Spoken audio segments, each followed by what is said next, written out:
今年8月24日是中韩建交30周年纪念日，这一重要节点即将到来之际，国务委员兼外长王毅上周在山东青岛同来华访问的韩国外长朴振举行会谈。这是韩国现任外长朴振首次访华，也是韩国尹锡悦政府上台后首个访华高级别团组。在过去的一段时间里，中韩外长曾多次互动。5月16日，王毅与刚就任韩国外长的朴振举行视频会晤。王毅提出下步中韩关系的4个加强。7月7日，巴厘岛 G20 外长会期间，王毅与朴振会面，双方认为加强交往和深入沟通十分重要。接下来，在8月4日结束的东盟与中日韩10+3外长会上，两人再次碰面。韩国外长朴振本人也与山东省颇有渊源，他曾担任山东大学名誉教授，在新冠疫情爆发前曾有过在山东大学讲学的短暂经历。在他上任之初与王毅举行视频会晤时，还直接用中文同王毅打招呼。2008年1月，王委员，你作为中国政府特使访问首尔的时候，我们见过。此次青岛会晤在长达5个小时的会谈中，两国外长同意办好建交30周年庆祝活动，同一年内举行两国外交部门高级别战略对话和外交安全2+2对话，加快推进中韩自贸协定第2阶段谈判，实现更高水平相互开放，确保供应链产业链稳定顺畅。美在韩所部署的萨德系统是中韩之间绕不开的问题，该系统的雷达可以直接窥探中方腹地，严重影响地缘安全。韩联社引述韩国军方消息表示，韩国政府将向美军出让军用土地，相关程序有望下月中旬完成。这次会谈期间，中韩双方就萨德问题深入交换了意见，阐述了各自立场，认为应重视彼此安全关切，努力予以妥善处理，不使其成为影响两国关系的绊脚石。基于双方的谅解，中韩双方阶段性稳妥处理了萨德问题。韩媒首尔新闻发表社论，虽然没有达成令人异常瞩目的协议，但两国能够在相互理解的基础上强化战略沟通，形成发展面向未来的中韩关系共识，本身就是一大成果。韩国采取平衡的中美外交，然而在尹锡悦上台后，这种战略上的模糊性变得清晰起来，因此两国战略对话非常及时，目的在于减小这一时期可能出现的误解和战略误判。会议本身是有意义的，因为它可以减少信息不对称和意图不确定性。由于朴振此行正值韩国参加美国所主导的芯片4方联盟预备磋商前夕，因此产业链问题在当下的中韩关系中显得尤为紧迫。对此，韩方态度谨慎，多次强调绝无排斥中国或搞小圈子的意图。韩媒则注意到，朴振在谈到相关话题时，引用了一个颇为关键的成语“和而不同”。和而不同是中国常用的外交辞令。我认为这是一种基于实用主义的外交方法。首先，韩中两国价值体系不同，外交政策环境本身也不同。一个国家的盟友也是另一个国家的战略竞争对手。也就是说，韩中两国本身差异幅度并不少，但是既然有足够的共同利益来克服这一点，就需要继续建立和解与合作的关系。事实上，这是各国合作最重要的基础。朴振此行的时间点也颇为值得关注。时值美国国会众议长佩洛西窜台的闹剧刚刚收场，而韩国正是佩洛西结束窜台后的首站访问地。韩国总统尹锡悦以休假为由，没有安排和佩洛西会面。佩洛西抵达韩国时，连相应的礼宾迎接也没有安排。美媒称之为外交降格。韩国和美国驻韩使馆还一度打起了口水仗。美国驻韩国大使馆官员称，佩洛西对此感到不快。韩国国会官员则回应称，他不知道所谓不快到底是哪位美国驻韩大使馆官员说的。就在佩洛西抵达首尔当晚，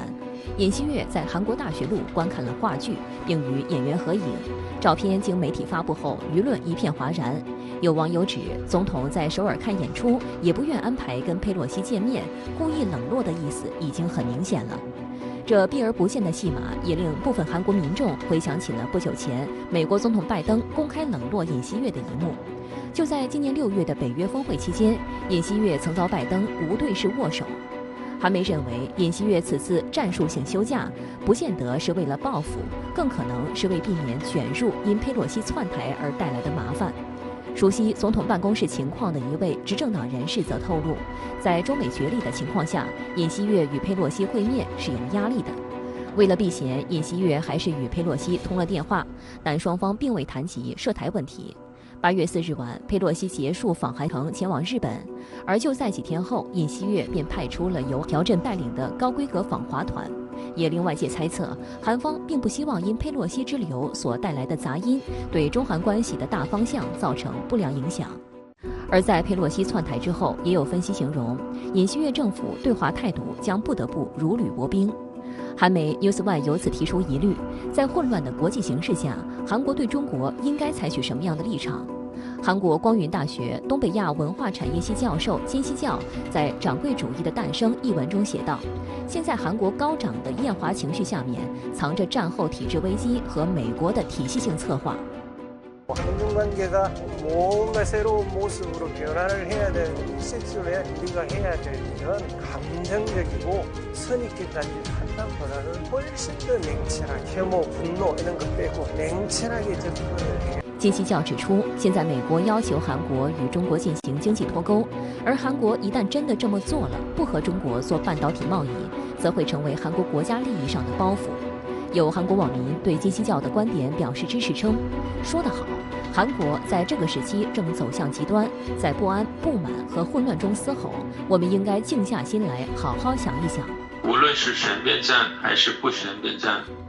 国家外交政策的关键是对所有可能性持开放态度，所谓一事一议，从而实现外交平衡。除此之外，在安全和经济问题中存在许多子议题，半导体并不是唯一的合作方向。在人工智能和物联网这些其他第四次产业上，韩国有望中国合作。在安全层面上，韩国加强了与美日之间的合作。如果不了解韩国或者国际政治的原则，认为这种合作会扩大到台湾海峡和南海问题上，其实是一种扩大化的误读。建交30年来，中韩双边贸易额增长50多倍，中国已连续18年位居韩国第一大贸易伙伴国。2021年，中韩贸易额突破3600亿美元大关，创历史新高，接近韩美、韩日、韩欧贸易额总和。中国驻韩大使邢海明日前指出，30年前，中韩两国打破冷战坚冰，共同开启了携手前行的新时代。现在，如果有人搞新冷战，中韩应秉持建交初心，坚决阻止。中方尊重韩国的外交政策，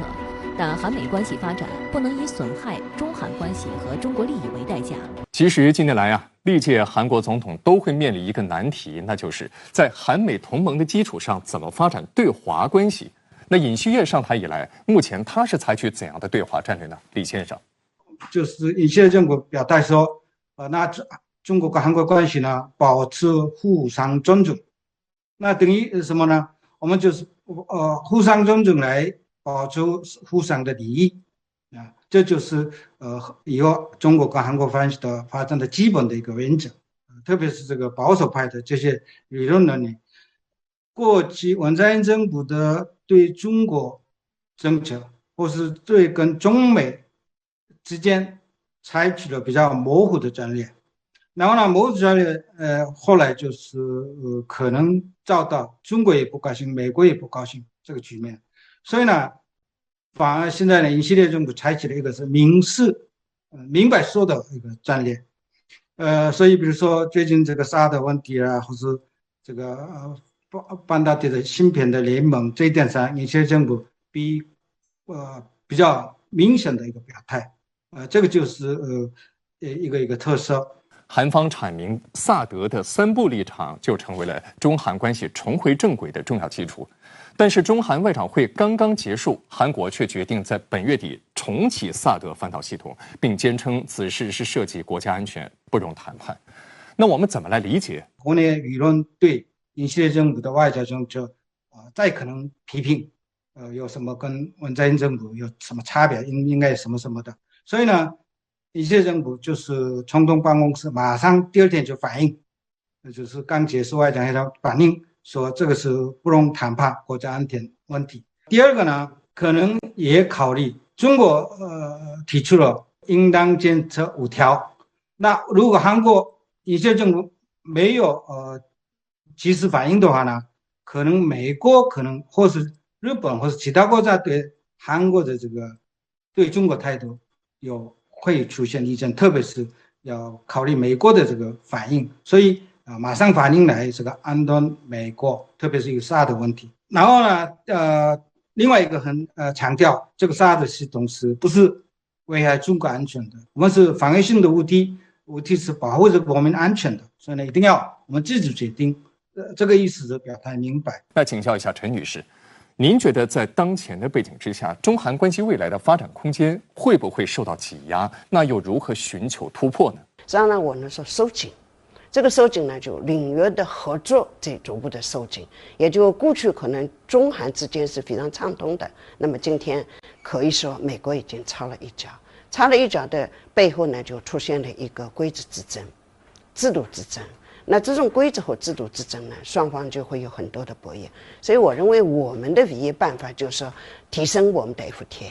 因为这个实际上我们已经开始在着手，这是第一步。第二步呢 ，RCEP 的合作。第三层次呢，我还是认为东北亚我们3国一定要合作，因为日本、韩国和中国这产业供应可能跟其他地区都不一样，它已经是一个我们说的链条效应了。那么最关键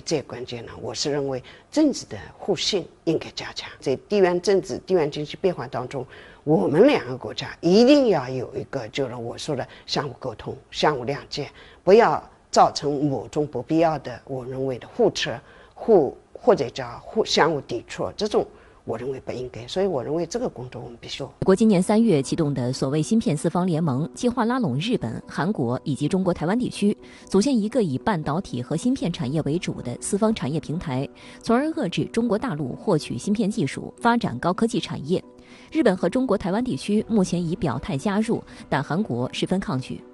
距离美国提出要在9月初召开芯片4方联盟预备会议还有不到1个月的时间，韩方提议要以2大原则为基础，讨论今后的半导体合作方向。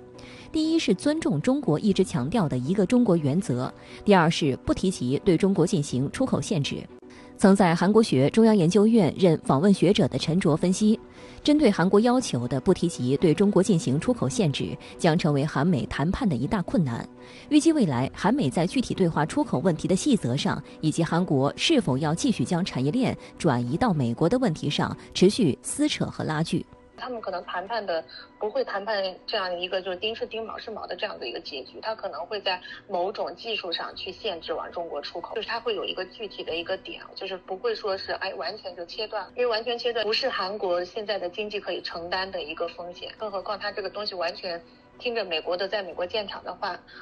多长时间能够收到效益，能不能收到效益，这都是一个疑问。此外，上周韩国外长朴振访华，一个重点任务就是向中方解释韩国在芯片4方联盟上的立场。朴振强调，韩国可以在美国推动的半导体供应链合作4方对话机制芯片4方联盟中扮演化解中方忧虑的桥梁角色，并表示韩方深知中方的担忧立场，而韩国加入芯片联盟对中国未必是坏事。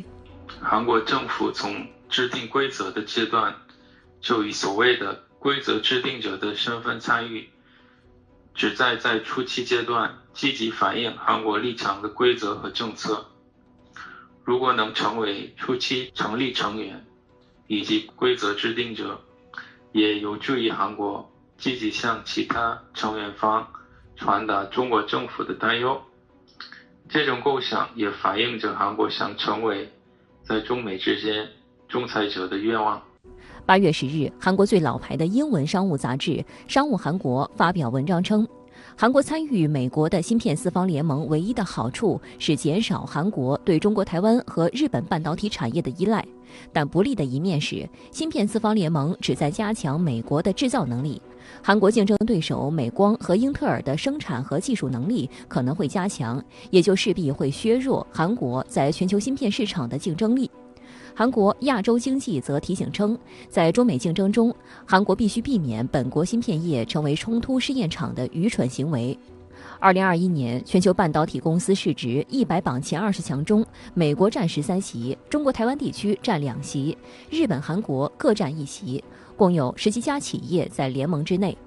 芯片领域内，美国强在设备设计，韩国强在制造与设计，日本强在零部件和材料，中国台湾强在代工和封测，构成完整的产业链。一旦芯片四方联盟水到渠成，美国便能立刻在世界范围垄断高精尖芯片制造，对中国大陆形成高科技封锁。那从长期来看呢，这只是一个开始，美国可能以此为起点，来由国家来主导，全面加强其作为世界唯一一个超级大国的工业基础。那简单的来说，就是由美国来研发，由美国来投资，由美国来制造，由美国来决定卖不卖给你，这样一个在芯片领域包括其他领域的一个绝对的垄断性的一个霸权地位。而就在韩国态度摇摆的同时，美国正在给韩国挖更大的坑。拜登8月9日签署的芯片和科学法案规定，希望获得联邦财政援助的公司必须签署一项协议，阻止他们在未来10年内升级在中国的设施。这意味着三星电子将无法在西安和苏州这2个中国城市扩大其内存芯片生产设施。此外，该法案生效后 ，SK 海力士将无法对其在中国无锡和大连市的 DRAM 和 NAND 存储芯片业务设施进行更多投资。但显然，韩国方面不希望任由美国胡作非为。首先，三星电子、SK 海力士等韩国芯片大厂在华均有大规模投资。三星在西安建有唯一的海外内存芯片基地，其产能巨大，占三星闪存产量的42%。其次，韩国半导体行业产业链也高度依赖中国。根据韩国工业联合会公布的数据，韩国半导体行业对中国提供的材料依存度高达39.5%，相比之下，对日本的依存度为18.3%。虽然日本向韩国出口的高纯度氢氟酸等比中方提供的原材料更核心和难以替代，但有之前卡脖子的经历，韩国根本不敢将鸡蛋全部放在日本人的篮子里。最后，中国是韩国芯片销售的最大目的地。去年，韩国半导体出口总额中，对中国内地与中国香港的合计出口份额高达60%，双边半导体贸易体量达到760亿美元，并且全球消费电子产品疲软的大势之下，中国的市场对于韩国半导体产业更加重要。至今，在针对是否加入芯片四方联盟的问题上，韩国依然保持谨慎态度。但分析认为，胳膊拗不过大腿。目前尽管三星未在美国证券市场上市，但其股份的28%由美国投资者所掌握，而韩国投资者占42%的份额，不到总股权的一半。因此，在美国商务部以增强信息透明度为由，邀请各国龙头企业提供供应商的商业数据时，韩国也不得不就范。我想所谓韩国国家利益，首先是一个经济上的利益。去年韩国半导体出口达到了韩国总出口额的20%，而同期设备投资额呢，则占到了韩国整设备投资额的55.3%。那对于这样一个支柱性的产业，韩国一定要将其保留在韩国国内，牢牢地守住它。那加入芯片的四方联盟是否有助于韩国发展半导体？那开出什么样的条件有助于韩国巩固半导体产业，是韩国目前在思考的一个重大的一个课题。美国提出要在下个月初召开芯片四方联盟预备会议，那韩国接受了预备会议的邀请，但是要求必须在不刺激中国的前提下参会，并且提出了2大条件，一个是尊重一中原则，第二个是不提及对中国进行出口限制。那在您看来，韩国提出这2个条件的深意在哪儿？我们怎么来解读，李先生？这个看来，这个韩国政府觉得呢，美国的这个逼迫非常深刻的，所以呢，还要理解中美之间的矛盾现在非常严重，所以也要照顾中国立场，也要照顾这个美国立场，所以最大努力这个联盟里面，我们就是这个说服美国这个问题上面不要牵涉到很政治的，或是这个什么损害中国的。我认为是一个谈判过程。如果是不是可以有例外，比方说他对韩国采取例外，因为他们的协议当中有的是有可以例外的。那如果采取例外，那韩国可以实现。但是我认为一个中国呢，因为是半导体联盟呢，不存在一个政治问题，原则上呢，他们不会太强调一个中国，因为半导体联盟嘛，台湾在里边，所以呢，我想呢，很有可能这一点对他们来说呢，我不是一个安全联盟，我们也不是一个政治联盟，所以呢，他这一点很有可能不会写在里边。那么另一个呢，就是像中国出口呢，我认为可能他会做一个，比方说在多少多少纳米以下，那么你不能出口。所以呢，很有可能韩国一定坚持呢，他会来个韩国例外。那么韩国例外，那么韩国的三星就可以，但不等于台积电就可以，不等于就日本的其他企业可以或者美国企业。所以我认为看他们下个月他们谈的结果，但这两点我认为提的是很好的，还是考虑到中国的利益的，能不能做到可能是他们谈判当中的一个过程。那请教一下李先生，以您在韩国的观察，韩国产业界人士对美方胁迫韩方选边站队的行为啊，有没有什么样的担忧情绪？当然，这个是不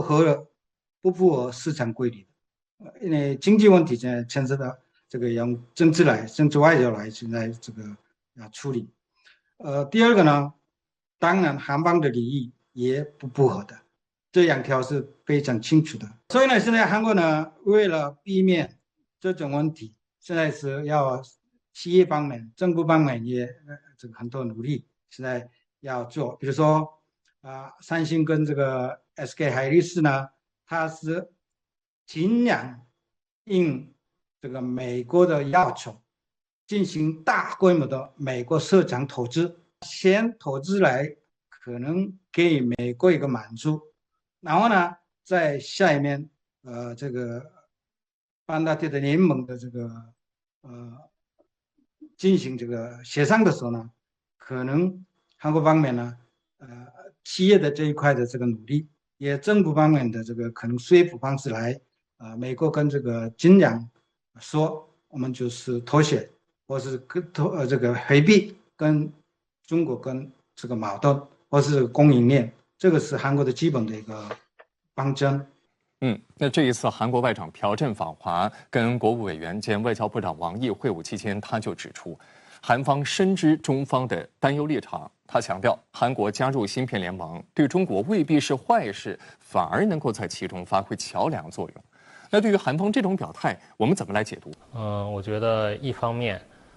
韩方的这种表态说明，韩方希望在加入四方芯片联盟的这个问题上取得中方的理解，不至于招致中方的反制。会不会能不能起到桥梁作用？这个我觉得还是存在疑问的。半导体联盟，它的排华的色彩，比较含蓄，但是，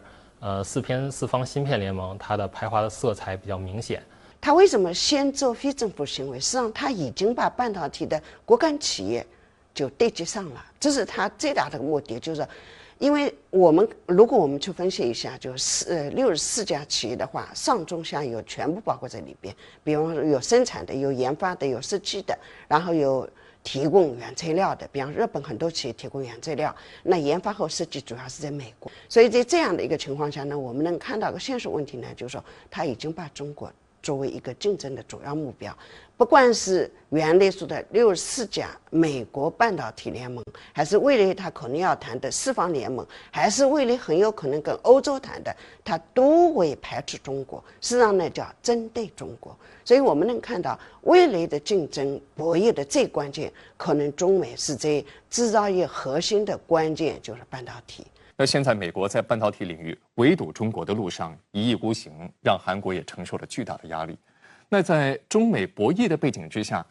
您预判韩国会扮演怎样的角色？他又会做出什么样的选择呢？既然美国提出来了4国联盟，然后韩国、台湾都要加入，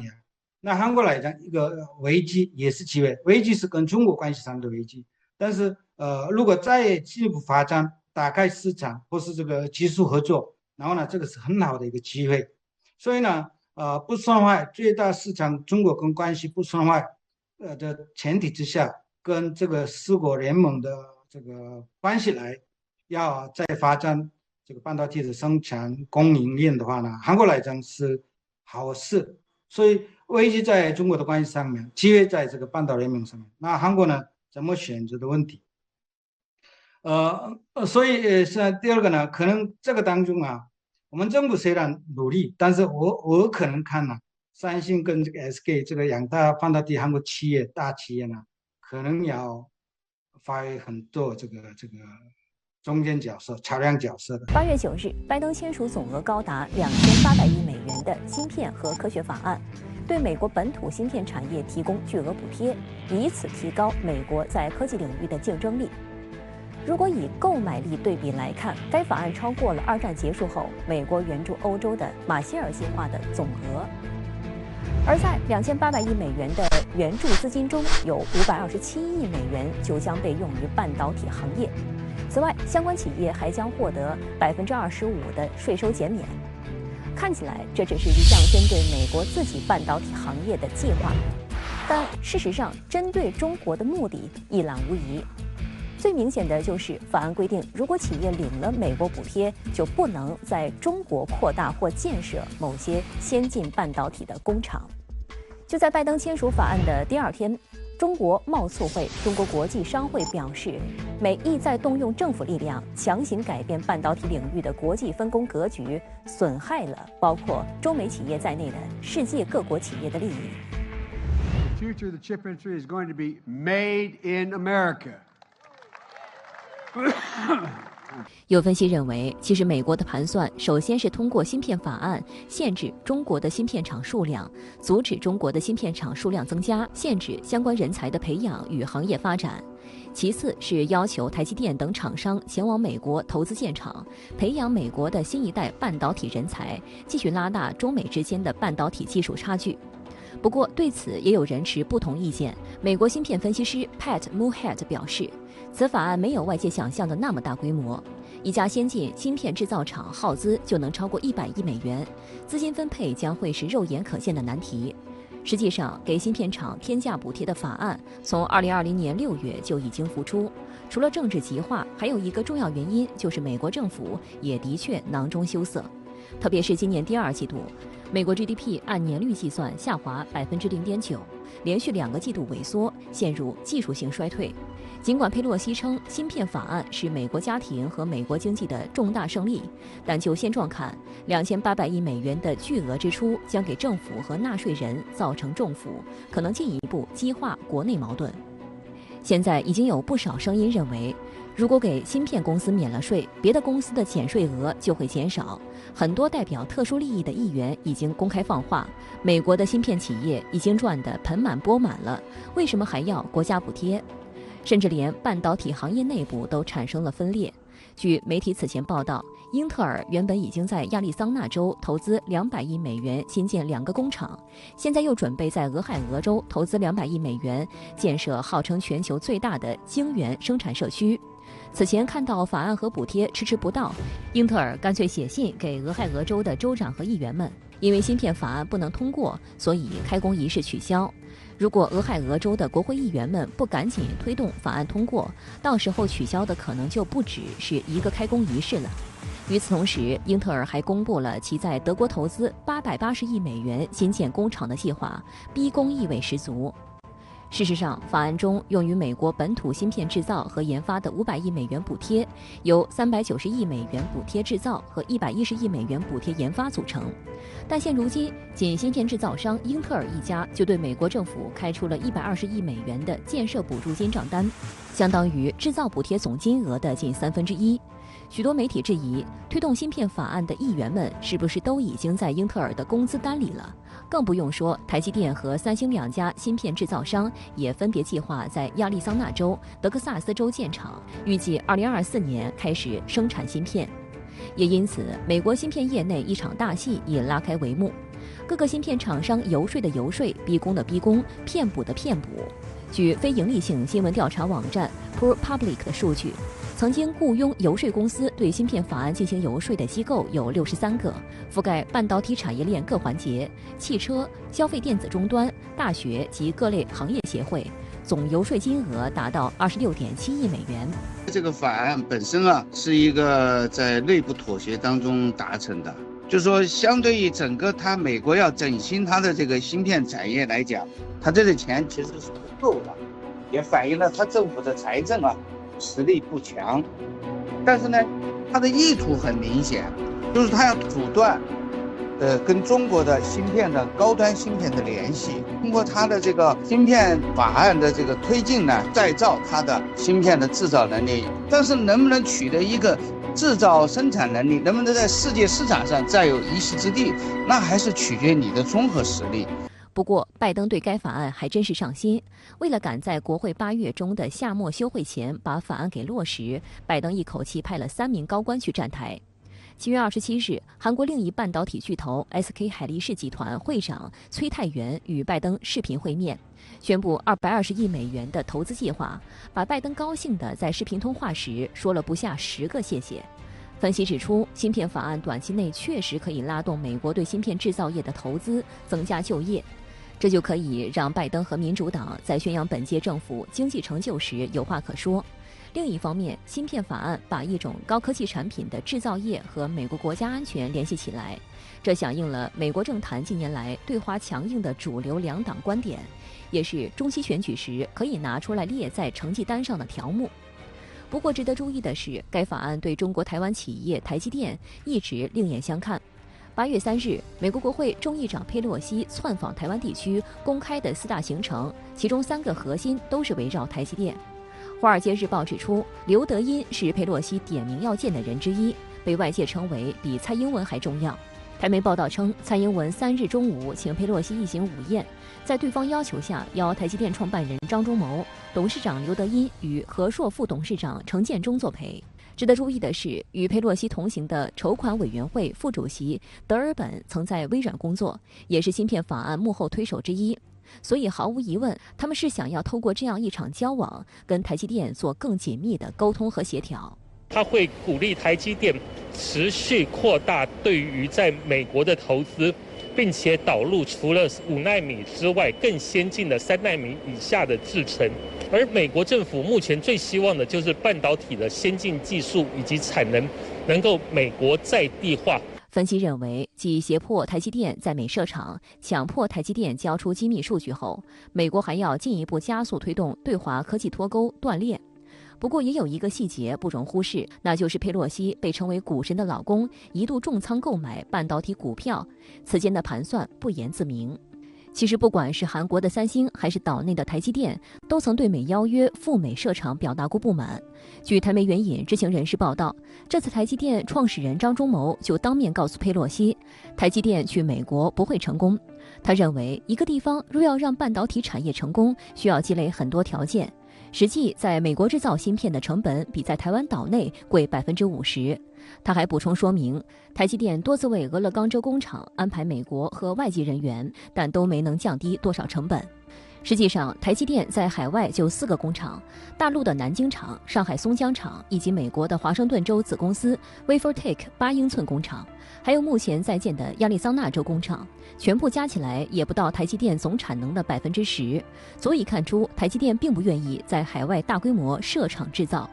而且，台积电作为岛内的护岛神山，以一己之力就占台湾全部生产总值的7.4%。要不是迫于美国的压力，财当局也不会往外送。我相信在这一点上来讲，台积电会做出一个合理的选项，它不可能完全满足美方的要求，但是呢，它要做一个平衡，就是说，它把有一些美国最关注的，比如说那个纳米3呢、纳米5这样的生产基地也放到美国去，但是纳米12、纳米14的这些呢生产，其实可能还会放在比如说中国大陆啊，或者台湾本岛啦，或者还是其他一些地方。就是它是一个全球的布局，我觉得呢，中国的大陆市场是全世界哪个企业都不愿意放弃的。美国以行政命令来对抗经济规律，最后它是会失败的。波士顿咨询公司预估，若美国执意对华采取技术硬脱钩，可能会让美国芯片企业损失18%的全球市场份额，37%的收入，减少1.5万至4万个高技能工作岗位。因为芯片法案的补贴并不能弥补企业将工厂从中国迁往美国的成本。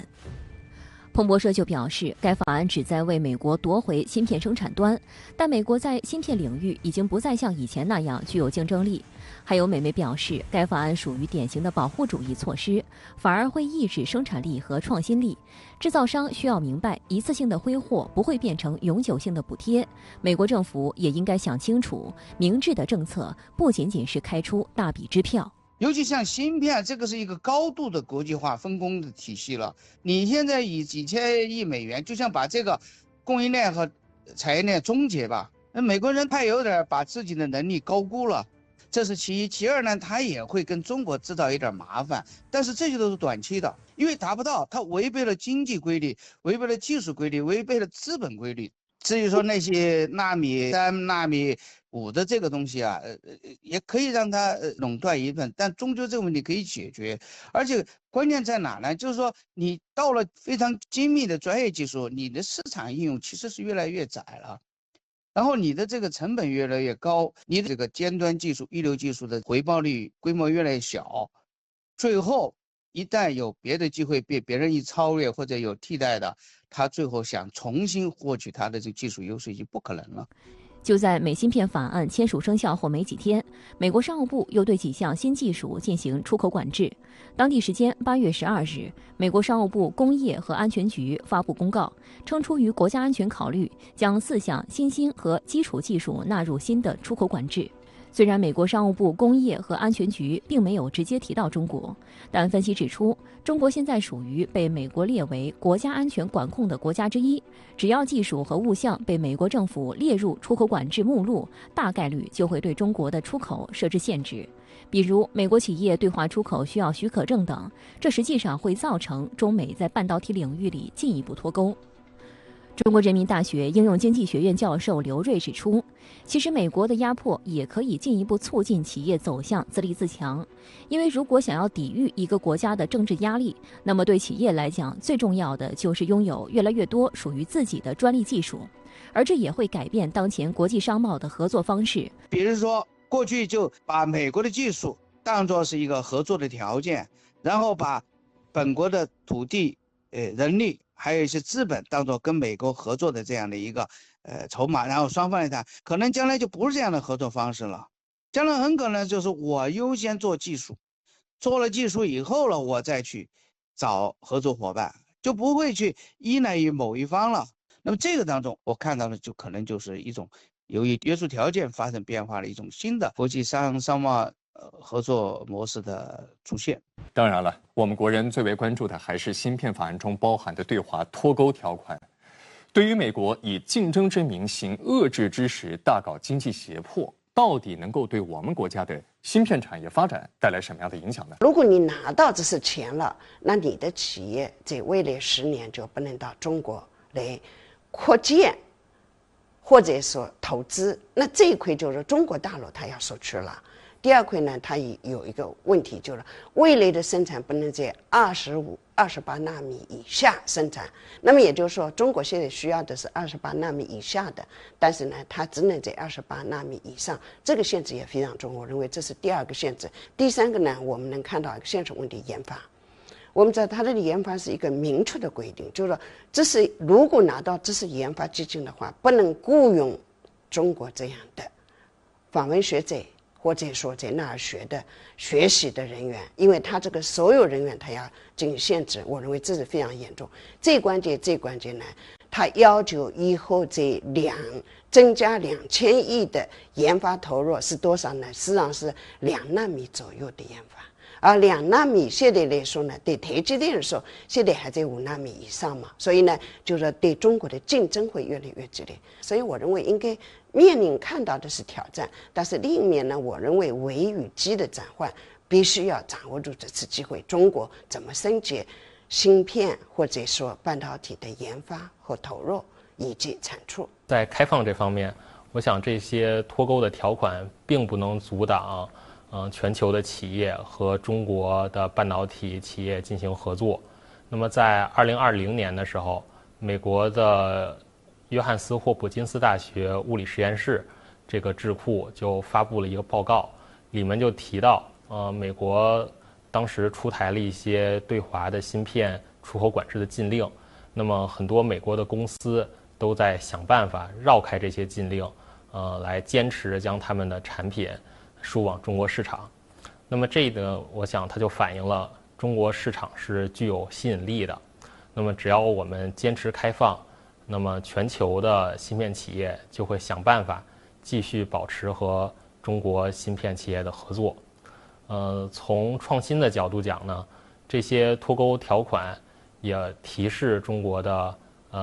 芯片生态更加注重产业链供应链的稳定以及安全，那么会促使中国的芯片企业加强自主研发。其实，在众多涉及的芯片生产企业之中，台积电无疑是我们最关注的一个重点。请教一下陈女士，您怎么看待这个芯片法案对两岸半导体产业的冲击？我认为可能要转移一下方式，比方说中国大陆的参股当中，是不是还可以其他方式绕过它的所谓的四方联盟，增加投资？我认为这块是必须要考虑的，因为你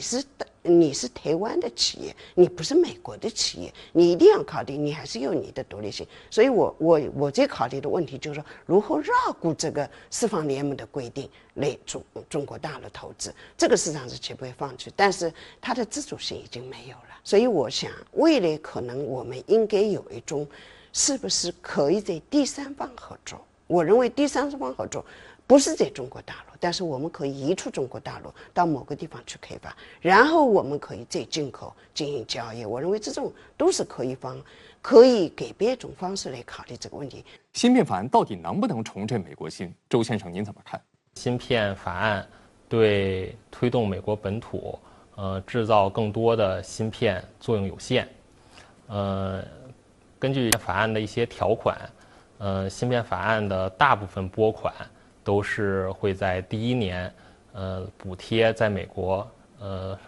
建立工厂的这些费用，以后几年呢都是一些小额的，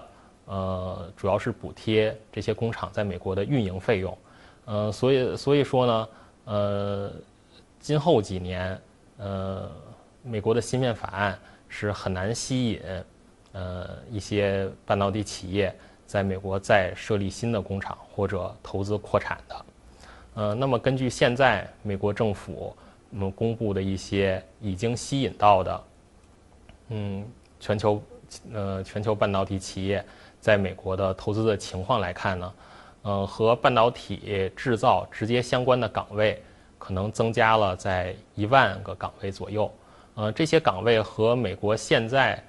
直接和半导体制造相关的岗位大概是30万，和这个数字相比，应该说增加的这些岗位并不是很多，因此呢，对增加美国的半导体产量作用应该说是比较有限。不少分析认为啊，美国的护栏政策阻止国际芯片厂商获取如此大的市场，最后的结果大概率是中国芯片厂商的逆袭。那么对我们的逆袭之路，3位有什么样的建议？2条腿，一条腿自己是搞研发，往中高端走；另一条腿中低端加强国际合作。我们依然是个市场，因为我们是需求方，就像能源一样，我是进口方。那半导体我是使用方，所以我是认为加强国际合作，不要认为国际好像去回堵你就去脱钩，事实上应该是去挂钩。更好的挂钩就可能在我认为的是第三方合作，这是非常重要的。只要加强合作，只要自力更生，只要往上走，我认为只要抓住中国这个市场的需求，我认为这篇文章如果在通过5年或者10年以后，我们可能会翻身的。中国要用好2大优势，加快实现高水平科技自立自强。用好2大优势就是要统筹好新型举国体制优势和超大规模市场优势。另一方面呢，也需要为中国的高水平科技自立自强塑造良好的国际环境。在这方面呢，应该需要把握好现在国际上对芯片产能过剩的这种预期，不断和全球企业增信事宜，打造这种利益共同体，鼓励国外的芯片企业加入中国的芯片创新生